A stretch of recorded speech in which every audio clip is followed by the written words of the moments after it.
What up, though?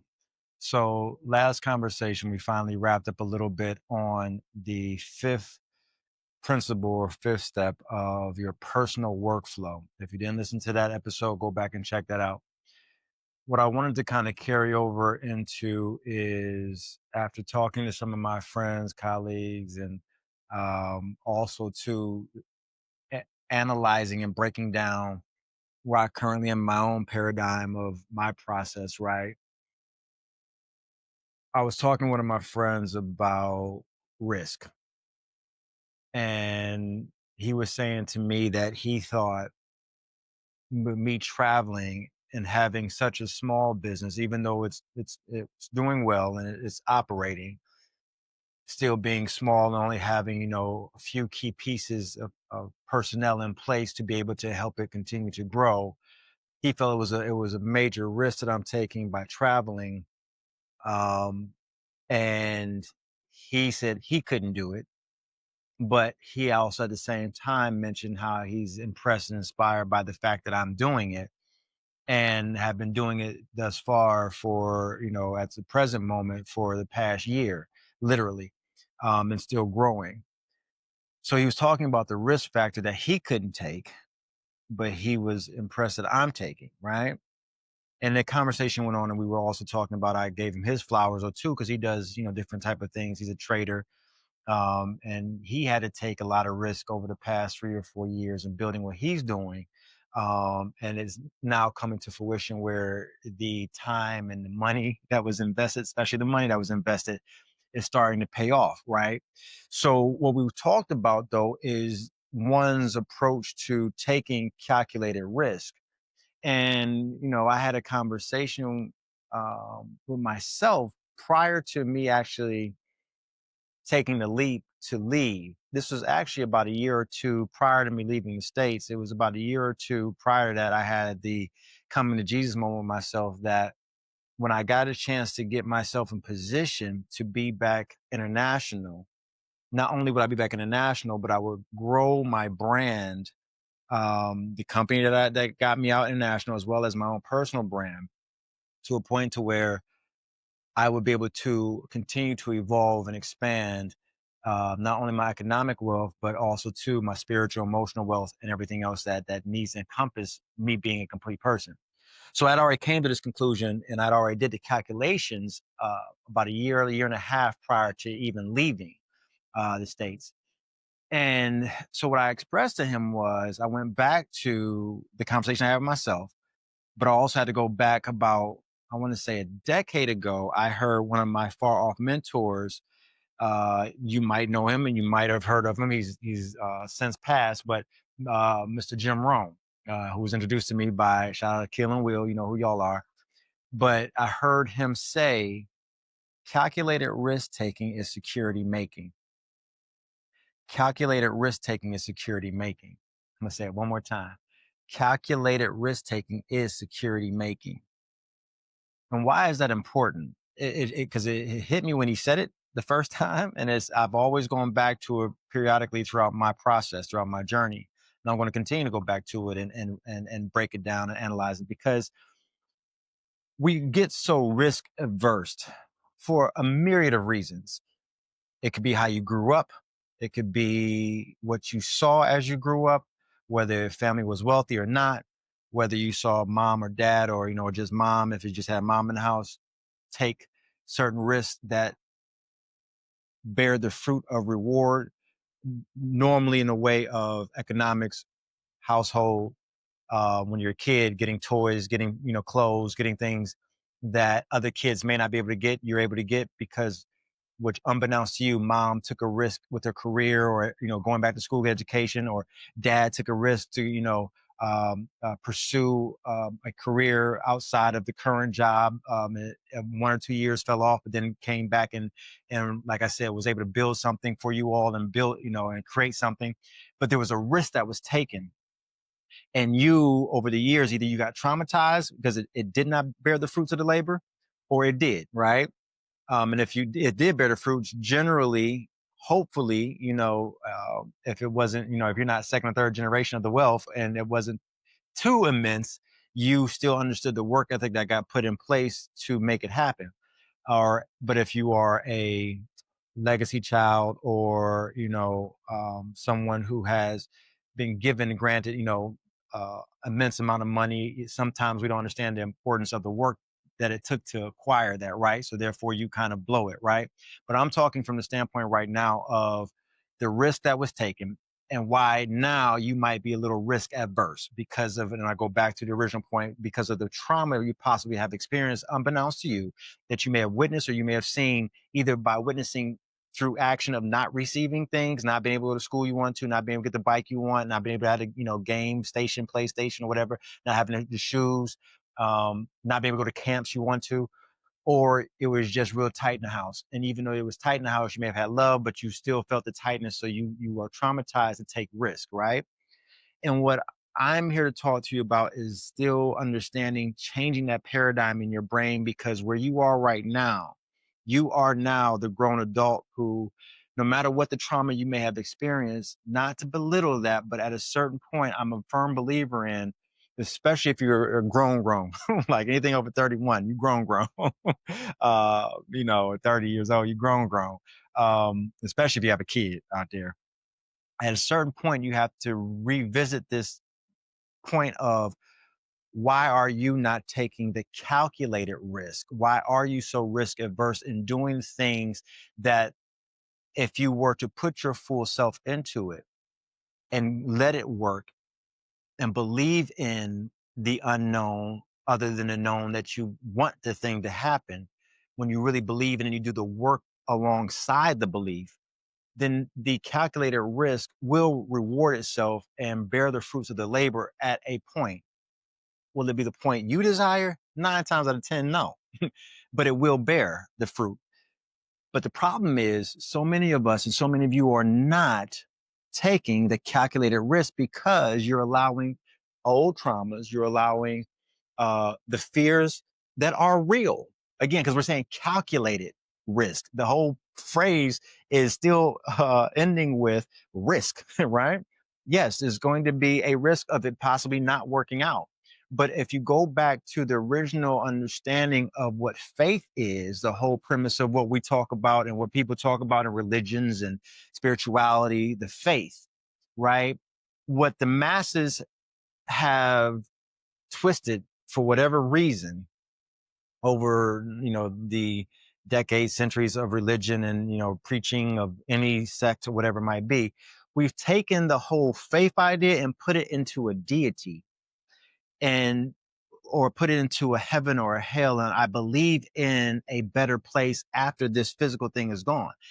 And I go back to this because it's so important to understand why I'm saying it's hard for you to go into the calculated risk, because you're not believing in the faith of the unknown that's in, and the power that is within you to maximize your excellence. Because this is the thing: if you really understand what faith means, it's believing unknown, right?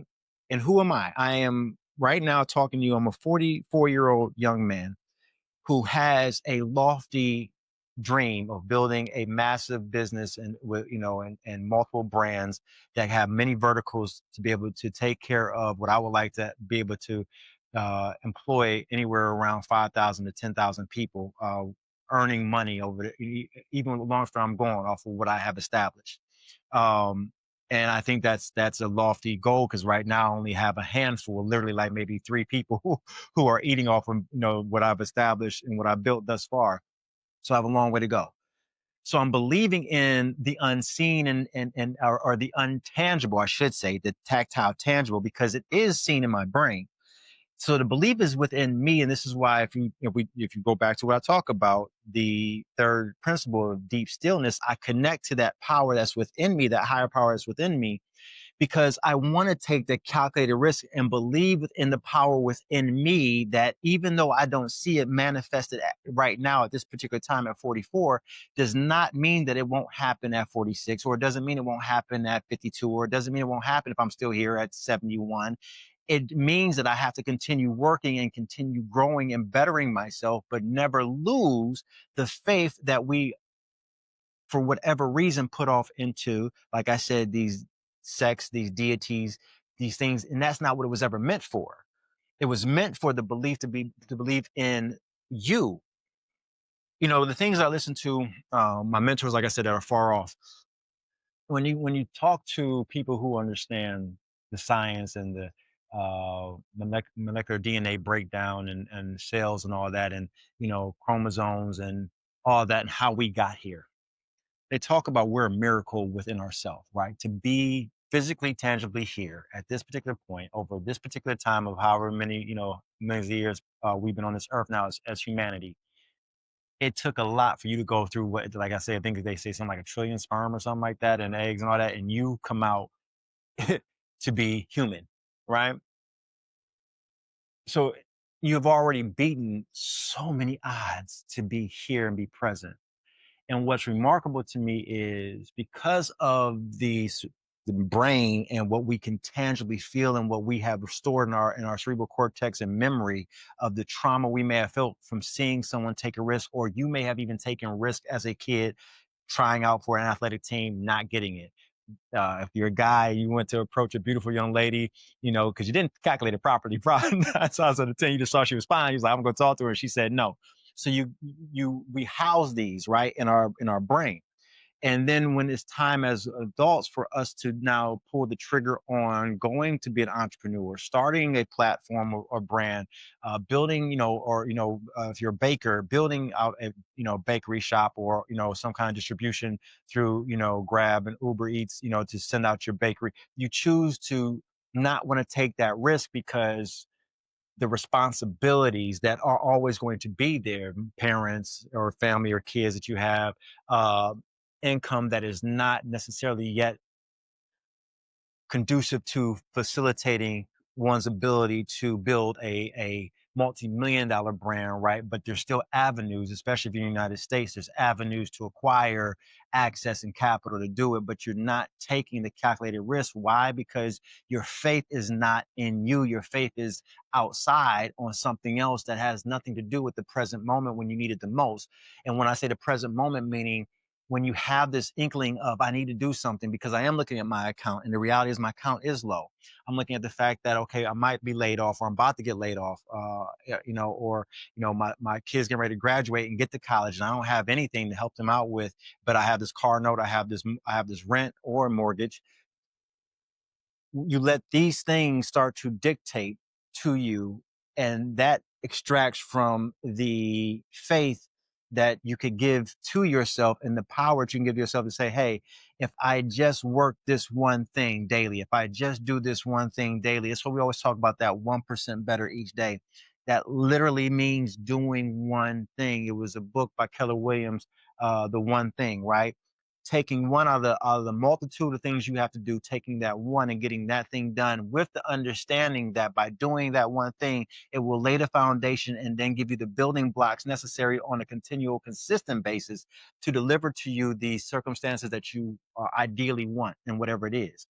But again, this means that you have to be wise enough and emotionally mature enough to be able to go back to the root of where is your faith going, and why are you not taking the calculated risk within yourself to bet on you? The reason why, over the years, I don't get so much caught up in the political dynamics, nor do I get caught up as a black man in this world, um, beating my chest about the blackness that I have and the atrocities that have contributed to the diaspora of my people, suffering. Because I know the reality that's a real thing. But I also know too, the reality is there's so many of us that have made it at points. There's so many of us that actually did die to create avenues, even if they're not the full 100% equal playing field. They died in order to give me a step up. So what I choose to focus on is that step up. And what I believe in, my faith is within me, that the powers of the people who have sacrificed and did go through is all within me to recognize the opportunity. But if I am not believing in the faith of the unknown or the unseen, if I'm believing in the frontal problems, the real, the real things that are in front of me that are the obstacles, but as you understand, if the obstacle is the way, then I have to pursue and go through that. And how do I do that? Well, the best way is to be at my fullest capacity. First off, spiritually, mentally, and emotionally. This is why I'm saying the inner tech that we are building on ourselves is so important right now, because if you're not building yourself to have the foundation and the energy to pursue and go through the obstacles that are obviously there, they're there for all of us.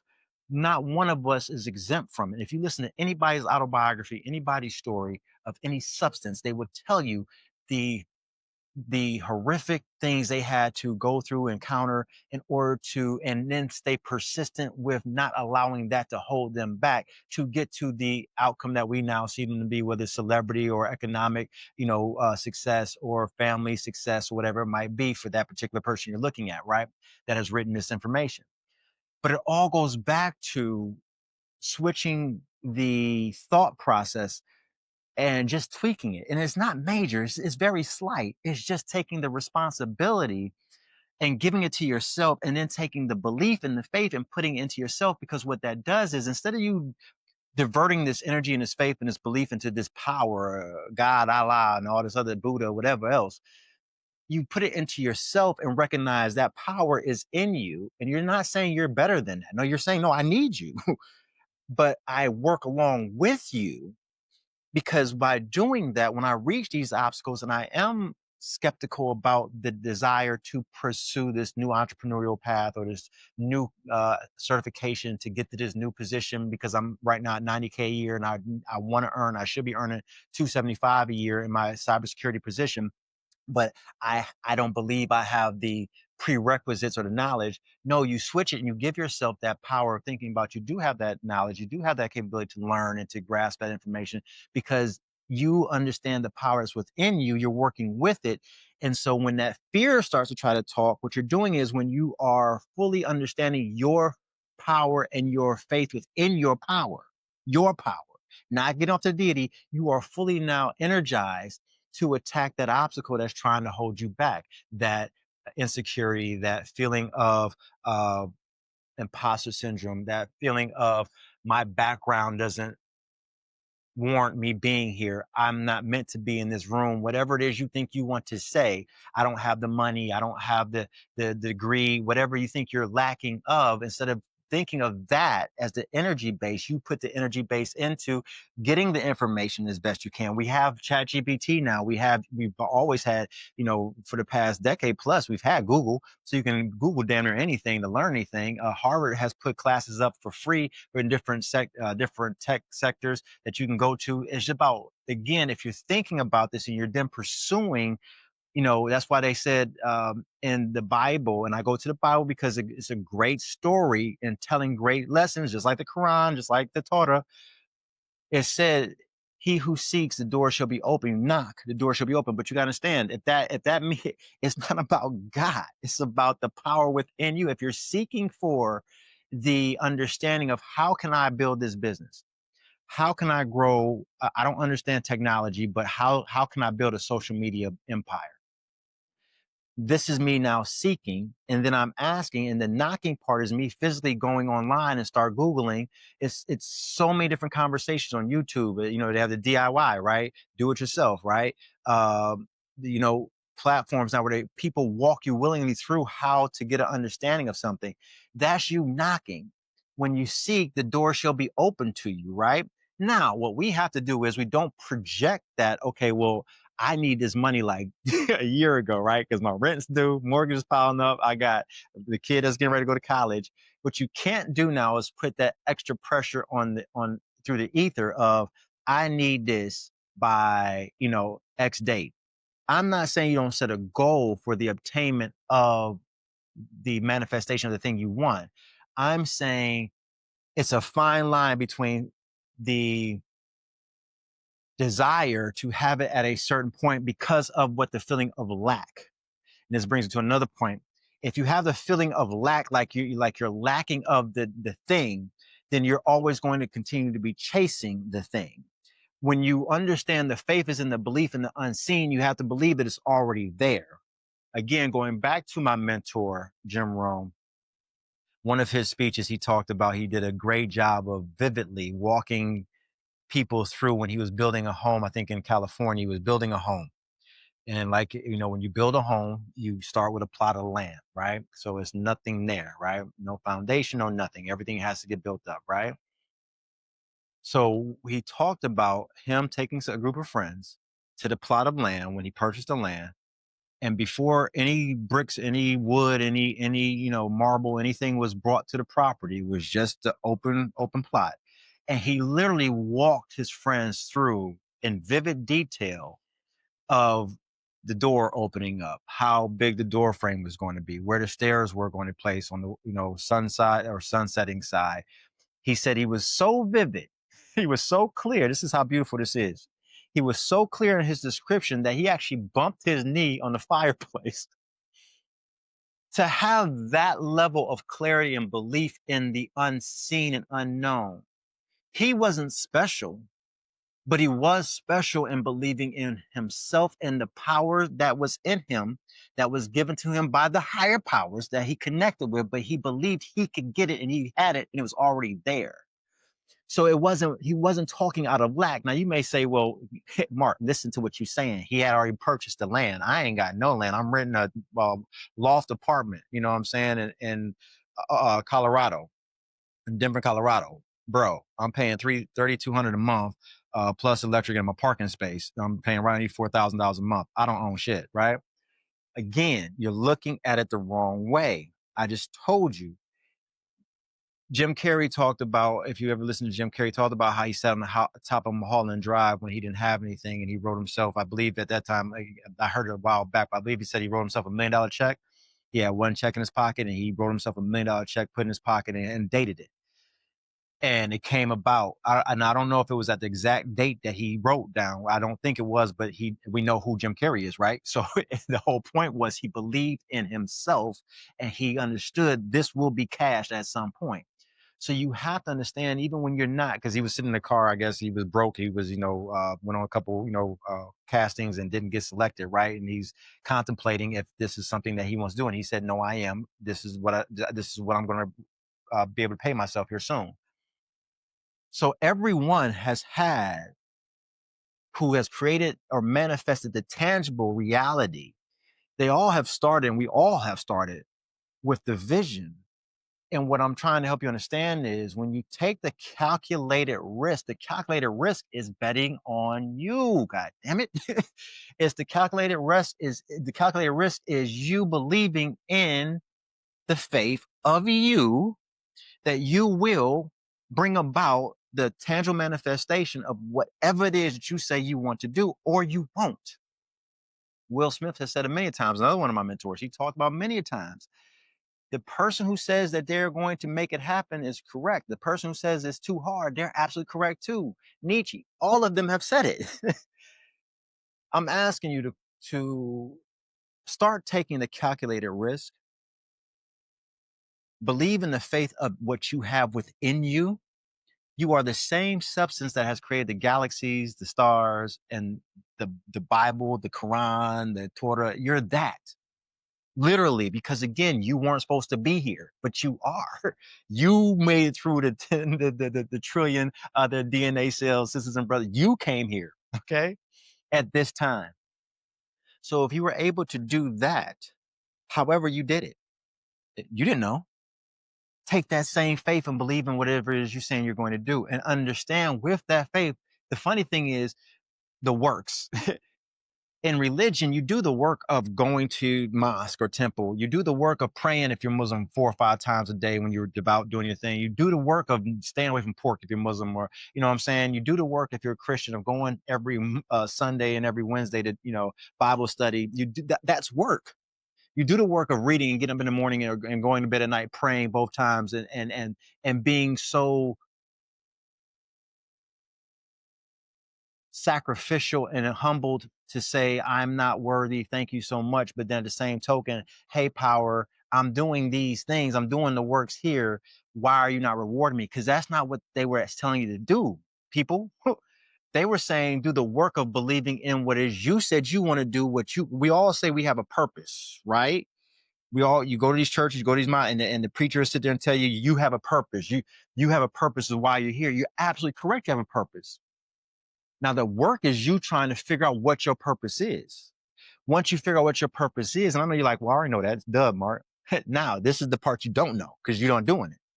Once you figure out that purpose, you do the fucking work within that process to get that thing accomplished. And that is always going to look like Einstein going through 10,000 experiments and having one or two come about. It's going to look like Michael Jordan talking about how he shot whatever was a couple million shots just to make whatever is on record in the NBA, which is only a couple thousand.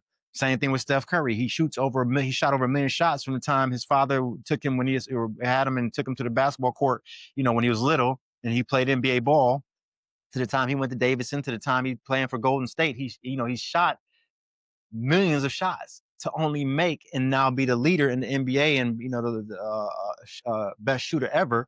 It's still only a couple thousand that he's made.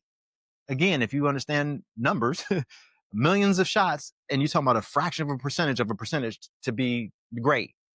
It's the same thing with your life. It's the same thing with your desires. It's the same thing with your pursuit and taking the calculated risk into doing the thing that you said you're going to do and you want to do once you figure it out.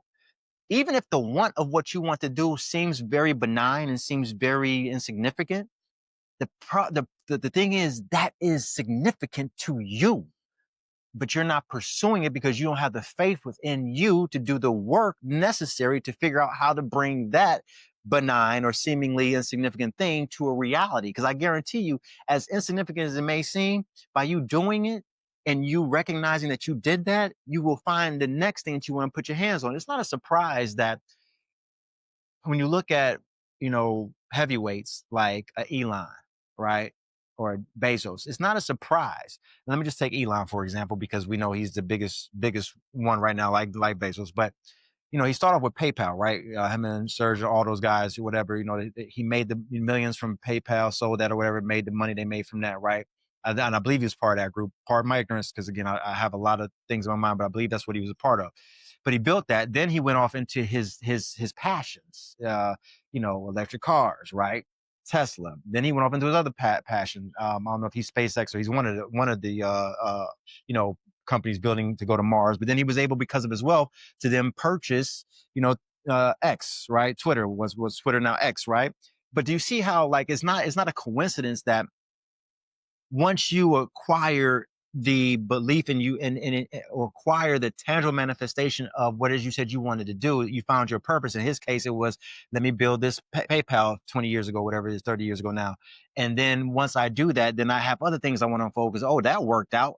It's the same. It's same. It's different, but same. Because for you, you're thinking, well, that's Elon. Again, that's extrapolated, yes, to the fraction of the 1%. But again, you got to take that for you. The only reason why, everybody has, babies and has kids is because you see, oh, my sister has, two. So I feel like I'm supposed to have two, right? And that seemed like I should be able to do that because I'm a woman. A guy looks at his boys and says, four out of my, 8 or 6 friends are married. I feel like I can do that, right? So you go and do it. That's the reason why people do what they're doing. The reason why you following the religion you follow is because your parents told you have to, but you didn't go deeper into, okay, well, why am I following it this way? Right. And that's why I'm trying to bring to you a different thought and understanding. You will bring about the success that you want to bring about, whatever that is. If it's relationship, if it's career, if it's economic, if it's, the tangible things you want to get material wise. Once you change the paradigm that you currently have, which is, for one, taking a calculated risk is necessary in anything that you do in order to obtain the thing that you want. That's why we say on the other side of fear is something great. Well, it's a risk to go through the fear-based thing, right? For me, I jumped out of an airplane in Spain. I'm afraid of heights. I have to go through that. I have to take a calculated risk. And I don't go out there in the plane and do a single solo jump. Nah, I do a calculated risk. Give me someone who tandem jumps, preferably has done over 500 jumps, you know what I'm saying, with other people. Calculated risk to help me get past my fear, right? It's the same thing with this. You do the things that are necessary in order to help you get past your fear, but you believe in you. I had to believe in the fact that I can get past my fear first and foremost to get, to jump out of a plane. How do I do that? I have to do research. Okay, is there a thing called tandem jumping? Yes. Okay, cool. How many people have died from that in the area I'm going to? One out of, the, you know, 2 million jumps that they do, or, or 3 million jumps they do. Okay, great. So it's very small. And why did that happen? Was a malfunction here? Cool. But okay, I don't let that fear, that persist in me. I look at the fact, okay, well, how do they have so many successes, right? Then I go to the venue. I go to the venue. If I can't get it done the first time, I need to go back a second time, right? To see and get the feel of the environment, until I'm ready to do it, if I'm not afraid, right? But this is the work you do to pursue getting over the fear. It's the same thing with what you need to do. It's analogous to what you need to do for you and pursuing your excellence and your purpose and yourself. You take the calculated risk. If you've been planning for the past 3 years to go entrepreneur and leave your job, well, maybe don't leave your job until you get the business started. You know what I'm saying? You got the LLC, the Inc., or whatever it is you need. You have, you've talked to some business people, you talked to people within the niche, you talked to people who succeeded, you talked to people who failed. You have maybe one or two financial backers, even if it is family, and they say don't do family, but again, sometimes you just got to get started to get started. So we'll get into all that stuff later on about how you want to, strategically do it where it's the best for you, where you don't have any issues. But or maybe you find an angel investor, one that sees the vision you have, and you've written out the business plan, all that stuff. But this is how you start the process to do your calculated risk. So therefore, you can start to believe in what is not physically here yet, the same way you believe in God, or the same way you believe in Allah, or the same way you believe in all that. Because again, that's the belief in the unknown, the unseen. You're just saying, well, because my mama and my grandmama and my great grandmama and great granddaddy and all these people in the church, all these people in the mosque seem to talk about it well, I think I should believe, right? Yet none of it, I go back to, and this is my inside joke for people who know me, none of these people in any of these religions have died and come back, right? So don't nobody know if this pearly gates or whatever, or the 900 Jews that are supposed to be going, whoever it is, whatever the number is, that the only chosen people, nobody knows. So I rather live this day to day here on earth, that I've been given this tangible, with the belief that when I'm happy or at peace, that's my heaven. When I'm sad, that's my hell. My faith is the belief in me, because I'm the one who has to do the work. I have to take care of this body. I have to take care of this mind. I have to take care of this heart. I have to take care of my daughter. I have to take care of my parents. I have to take care of my girl, my lady. I have to, because I like women. So if you're a man, you like men, I don't care. You have to take care of your loved one. If I have to do this, that we always say, no one's coming to save you, no one's coming to rescue you. So it's me tangibly having to do this. So what is the problem with me believing in me as God? What is the problem when we believing in me, that the God in me, I am that. So therefore, let me tap into that when I need that the most, to go through this fear factor of, I don't know if I can achieve because I haven't done it yet. And I don't see it to be manifested just yet in the tangible. So therefore, how do I fight that and combat my fear so I can continue getting to the goal of making it tangible? Why do we keep offsetting it into these religions? And I'm saying that because the energy, even if it's a fraction of the energy that you're saying, well, I'm good because I believe when I die, I'm going somewhere, but yet you're not living fully. And this is the reason why I get upset with this, because when you're not living fully, you're not being the full bright light you need to be for another person to see you, even if it's just your seed. If I were to die right now, even with my daughter being frustrated with me, and we haven't talked in 3 weeks. I'm being honest with that. We haven't talked 3 weeks. I don't like it. I've texted her, but she's a young 19-year-old woman, and she's a little upset with me right now. I still know that I have done and I'm doing everything within my power to be the best light that I can be for her, even with the messed up part. Because this is the thing that I always find interesting, even with the deities that we set off. When you don't walk next to your God, right? It's because you feel like, what do we say? The reason why in Christianity, when he was crucified, he said, "Forgive them, for they know not what they do." And also he said too, when he was why have you forsaken me? Right? We all have had this feeling when your money ain't right, when your relationship's messed up, your wife cheated on you, or your husband cheated on you, or your kids don't like you, don't want to talk to you, or your mother's dying of cancer. We like, God, why have you forsaken me? So even we ask this deity, Even even though all of you who are the truest and purest and the truest of followers, you still will say at some point when something ain't right, or you get sick, you have high blood pressure or whatever it might be, or something ain't right, why have you forsaken me?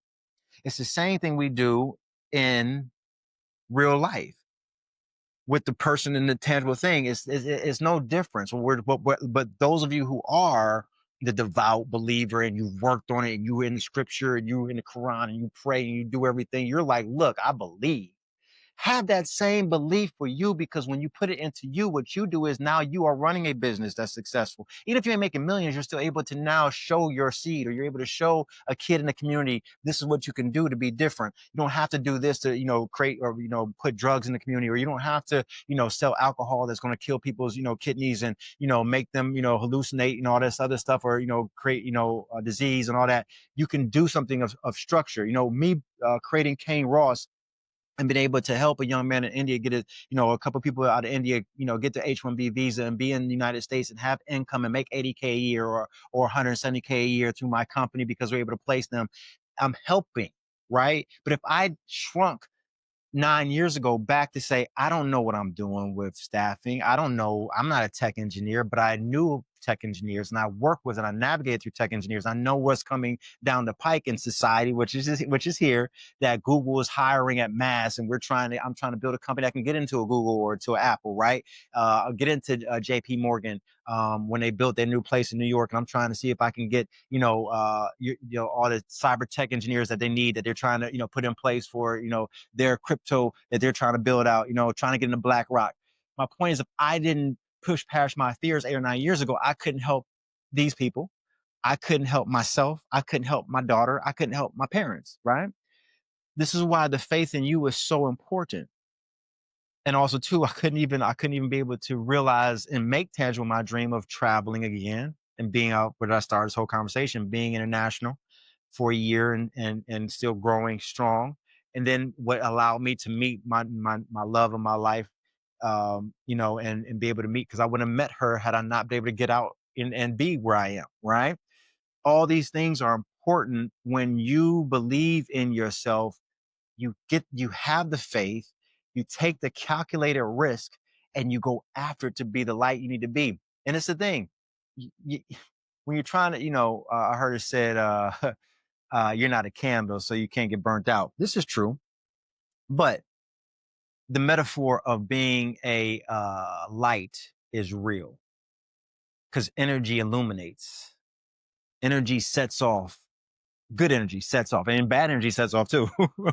But good energy sets off a brightness. How they always say about Michael Jordan or anyone famous, or because I got a chance to work with Stevie Wonder and not just work with him, but be in his personal space. But anytime he walked in somewhere, it's like it's Stevie Wonder. It's like everybody just gravitate towards him, right? Because he's just an illuminating figure, right?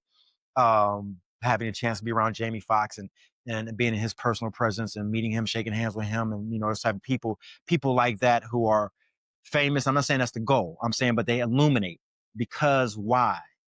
Because they have faith within themselves to make tangible their talents, find their purpose, and everything, yes, aligned to make them be the people that we can name. But what we're trying to do here in my inner tech is help you bring out your inner tech so you can illuminate, so you can therefore take the calculated rest daily to pursue your better self and be the excellence you want to be in this world. So therefore you can be the light for that next individual that doesn't even know what they can be yet. You get where I'm going with this, guys and ladies? Taking calculated risk is so vital. So vital. In sports, all that is calculated risk. It's someone who has practiced. They take the jumper back, because I go to basketball is my sport of choice that I used to watch. I don't watch it that much anymore. I mean, I saw the Olympics a year or so ago with Steph, and he shot that 3-point shot over two defenders. That was risky as all get out. I mean, you can't get no more riskier in sports than that, right? The football player who takes an angled shot off the side of his foot, 40 yards out, but it curves it just right to get past the goalie, and it hits the top right corner of the net where the goalie can't get it, right? It's calculated risk, because it's risky, because most of the time it's going to sail too high, right? Or it's not going to go where it needs to go, right?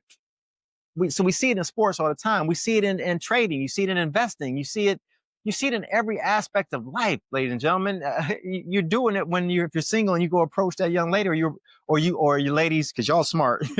You're taking a calculated risk. You go sit over in the area of his eyesight, because you see what you want, and you want him to come approach you. So you calculate the risk of, okay, if I sit over here, hey girl, come over here. We gotta go stand in this corner right here, because he looking that way, and I'm sure he gonna walk over there because I think he knows him. Right? You taking calculated risk all the damn time. And you have faith that by doing that, and these things that are seemingly, my phrase, benign or seemingly unimportant, you're hoping that, again, the reward will be what it is, right? Do the same thing with yourself. Do the same thing with your energies in your pursuit of not focusing on what the government is doing, not focusing on, what your husband or wife are not doing correct, not focusing on what your kids are doing that, you feel are stripping your energies away. Focus on the 5 principles, getting a deep sleep, deep rest, and what we talked about, giving real gratitude, and these are all done daily, having deep stillness, connecting with your higher power within you to align yourself with it, because it will guide you and it will give you the energy necessary. Then the energy that's given to you, you structure it, you harness it in the body by taking physical activity, number 4. And the second half of number 4 is eating healthy to support the activity that's necessary that the higher power is giving you. Then you work on the workflow, personal workflow, daily by doing these things, as well as the unique, intricate, detailed skill sets you need to do for your whatever it is you're trying to unfold. So if it's a relationship, making sure, you're sitting down, listening to your partner, making sure you're giving empathy, making sure, you are spending time with them, making sure you're carving out, if your days are busy and your weeks are busy, both of you carving out time to spend alone time, not pick up your phone when you're out at dinner. These are the tactics that have to be put in place, the work that has to be put in place, because it may not be easy. You're a business person. You're C-suite exec, and you always are constantly on the go and having to do different things with the company. But you're like, no, this is what I said I'm going to commit to in my daily growth and betterment of my relationship. So these are the tools that I have to implement in order to make it happen. Right? You're doing the work because you believe, even though the relationship is a little rocky, you have the faith. You're taking the calculated risk that if I do these things consistently, purely, then I believe the faith that my relationship with this person is going to get better, and it's going to be even better than what I thought it would be, right? And then you extrapolate that, and put that into your economics, investing, saving, right? Whether you have, no money, which you always, because if you have money coming in, you have money. And you say, I'm putting away $10. That's all I can do right now until I can get, $1,000 saved.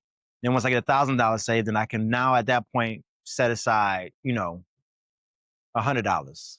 And then until I get, 10,000 saved. And then once I get that 10,000 saved, now I'm put aside, what I'm saying? You see how it works? But I'm doing that. If it's weekly or if it's monthly, whatever it is, you tell yourself you're doing that consistently, right? You're not deviating. What I talk about in the last one, you're having non-negotiables, right?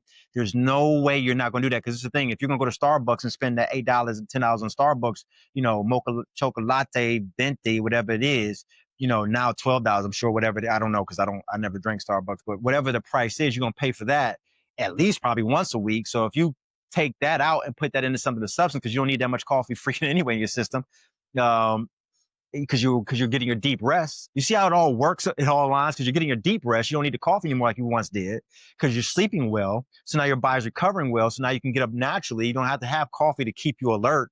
You don't do that. You take a power nap, because you understand the importance. If you listen to it on Patreon, where I talked about taking naps, whether it's a 5-minute nap or a 30-minute nap throughout the day, even if it is going to your car during the work lunch break, or taking going into the gender office, and locking the door, so you can just take a moment just just to lean against the wall, just to decompress yourself.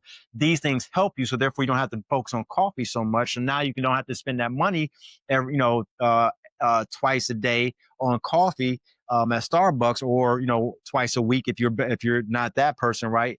Because now again, if it's $12 for that venti, 20-ounce coffee, that's $24. Now you're putting that into your savings, right? And if you're doing that twice a week, again, that's right at $50. There's your money right there to invest. You see what I'm saying?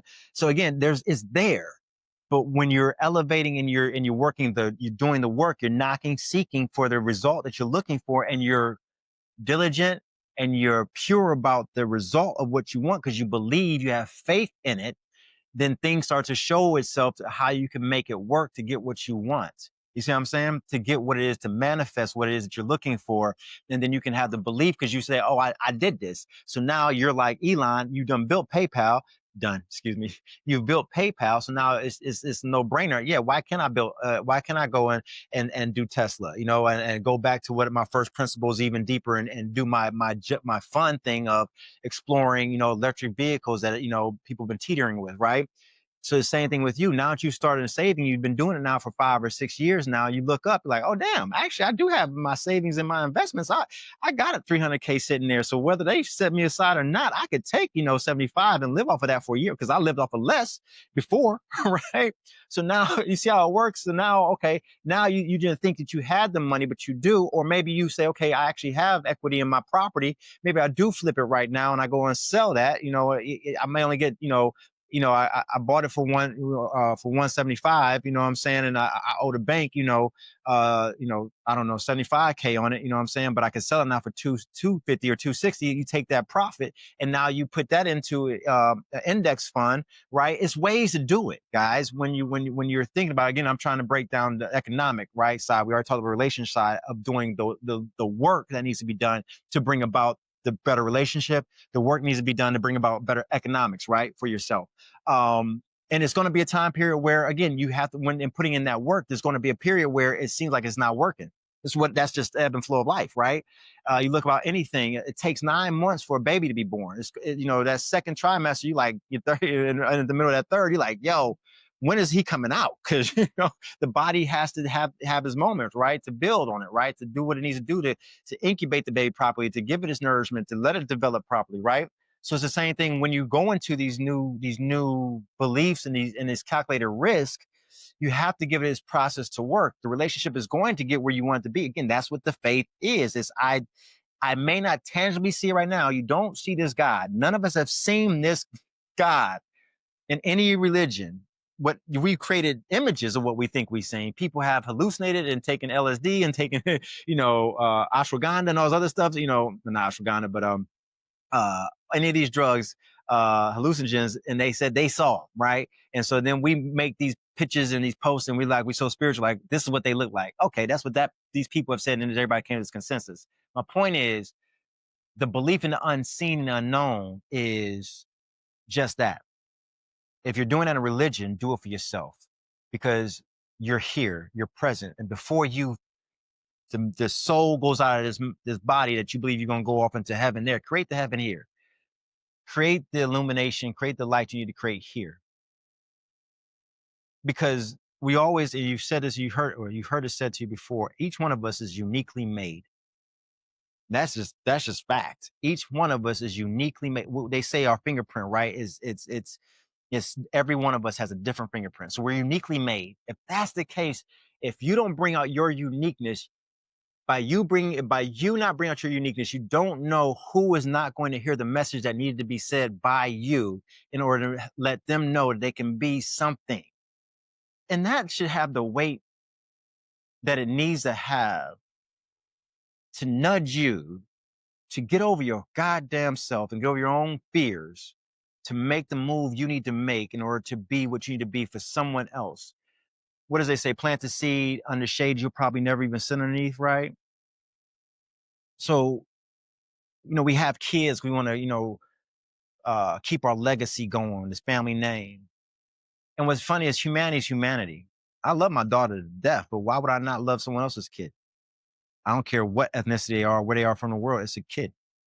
Why would I not love that child the same? That's why you got to appreciate teachers. You got to appreciate educators, martial artists, coaches out there. Thank you. Because you're taking someone else's kid and teaching them your passion, and you're showing them a way how they can be the best at whatever it is that, you're training them in. The pottery class instructor. Thank you. Um, Camp counselors. Normally they're young, but thank you, camp counselors. Appreciate you. But continue this effort, because this is what we need more of. And this is why I create this platform, My Inner Tech. I hope you're tracking with me, and I'm getting ready to wrap up here.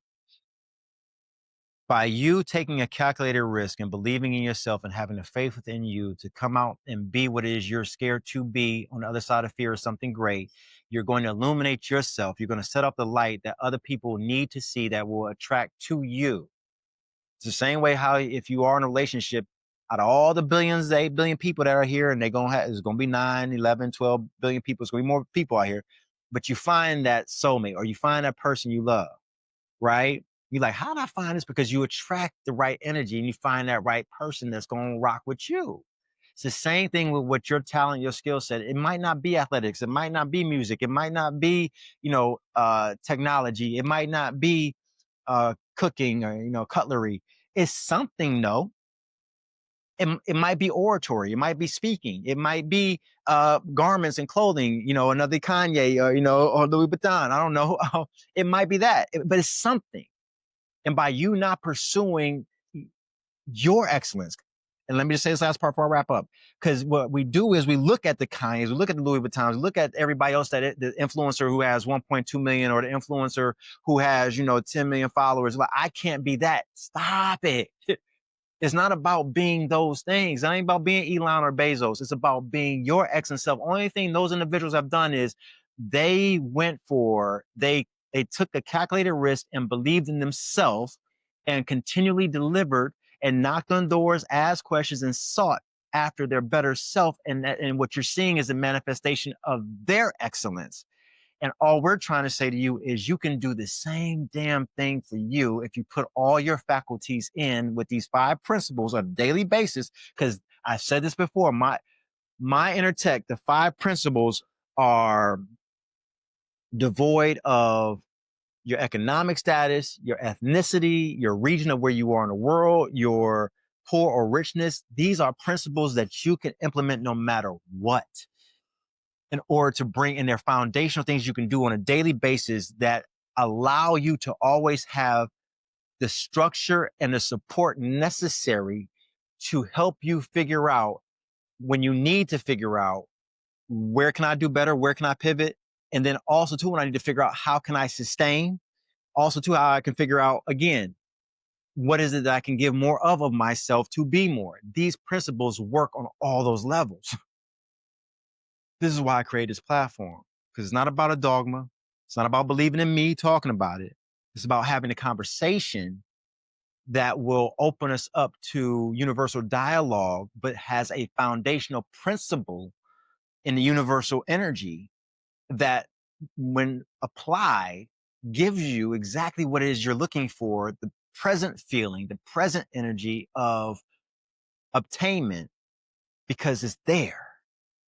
And the willingness and the desire to keep pursuing the right things within you. And we're not worried about the powers that be. We're not worried about, monopolies. We're not worried about governments. We're not worried about religion and, my uh, preacher or my, pope or whoever, feeling like, I'm not worried. That doesn't fucking matter. You know why it doesn't fucking matter? Because you are daily being the best of yourself, and you're connected to that power that's within you. And that power, whatever you want to call it, is right there with you and sees you and is proud of you, because you're working along with it to bring out everything that it knew that you were capable of. And you are calculated risk taking, and you believe in that by showing it and doing it and bringing it out. Even when it doesn't look like it's coming out, it's coming out. That's what that's about. And that's why it doesn't matter if I walk into a room with the Pope, or if I walk into a room with the president or a prime minister, or if I walk into a room with a janitor, or if I walk into a room with a teacher, if I walk into a room with a person who is economically struggling, or poor, homeless. It doesn't matter. The energy stays the same, because I know I'm going to extract the best out of any one of those because you're just as human as I am. Your belief in yourself might be different than someone else. Your illumination might be a little more powerful from the standpoint because, again, you're believing in it and someone else doesn't see theirs. But if you're doing it right, I'll pull that person up the same way because I have that faith and I have that belief, and it doesn't matter. I can walk in the room with kings. I can walk in the room with the gesture and still feel like everybody's the same because we are. And the love is the love. And if it's not my kid or if it is my kid, it doesn't matter. I love them the same, and that's what it's supposed to be about. If you my color or not, doesn't matter. Because if I cut you, you're gonna bleed red. It's blue when you right now, but if I cut you, it's gonna once it hits that oxygen, it's gonna bleed red. If I smack you, you're gonna feel that pain, right? If you smack me, I'm gonna feel that pain. All right. So we're human. You put your pants on if you're a man, or a dress if you like to do that. But you have, like you're human. So I'm not gonna look at anybody different for that because you have went to theologians, you're a theologian, and you read a book that is great book and great stories in it. I read the same book, and I believe, yeah, that okay, it's telling us how to be within ourselves and exude that. And by giving that the power and giving that the energy, that's me believing in the God in me and respecting the God in me, knowing that I'm not the one who did it, or the gods or the goddess or whatever you want to call it. Doesn't matter what you call it. Just do the freaking work to be what you're supposed to be. All right. So take that calculated risk. It's worth it. I promise you it's worth it. Have the vision and have the faith in you so vivid and so real, so pure that you bump into your fireplace when nothing has been built yet, because that's how much you see it and that's how much you believe is happening. I'm here in Bali, Indonesia, because I believe that I'll be traveling and building a company. And I'm doing that right now. And the company is doing okay. It's not where I want it to be, but that's the process. It's not where I see the ultimate goal of it being, but this is part of it because it has to challenge me to say, hey, what are you going to do? It's my job to step up and do it. I also said I wanted to build other brands. I'm doing that. Thanks to you.